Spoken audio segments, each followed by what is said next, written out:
Human rights are core to the American experience, and despite the dismal history of their application within this country's borders in recent decades, today they offer the promise of advancing human rights across the broadest possible spectrum. For us at Public Interest Projects, human rights is at the heart of what we do. It streams across all of our initiatives, and our mandate is to make sure that there's always a home at Public Interest Projects for human rights. So I think we've got to give these three women a big round of applause.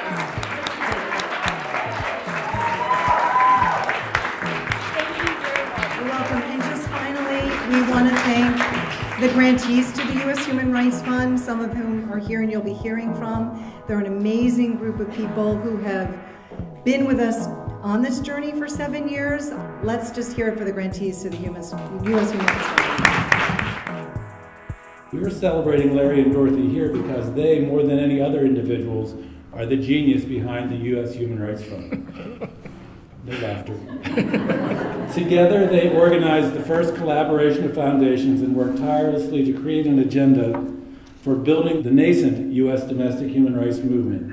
And in celebrating Dorothy and Larry, we give them the opportunity to reflect on the last 7 years of the fund and to leave us with their impressions of where we have come from and how far we have to go.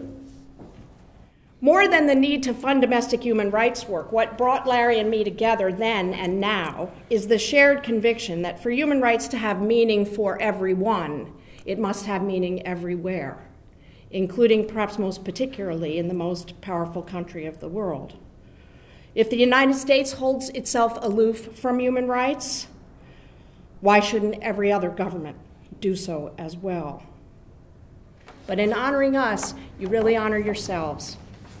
It's the commitment between all of us that have made the idea of a human rights movement in the United States a living, breathing reality, and one which, if the New Sunrise Initiative is any indication, can face a challenge like the loss of the U.S. Human Rights Fund, get up the next day, and begin its work again. Together, all together, we are instruments of change.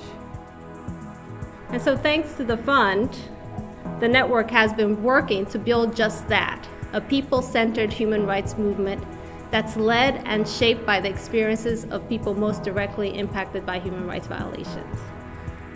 We're going beyond reporting and remedying, right? It's not just the Monday morning quarterbacking we do after the violations have occurred. We're actually pushing for a system that can create some prevention. And we're actually looking at systems. We're not looking at this agency only, or that agency, or this piece of legislation, but looking at the way the government works systemically.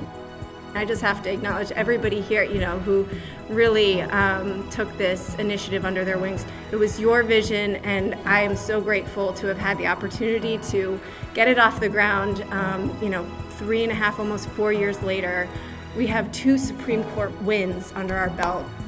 We need a much larger, much more powerful, much more effective U.S. human rights movement in this country, and that will take much greater support than it has so far.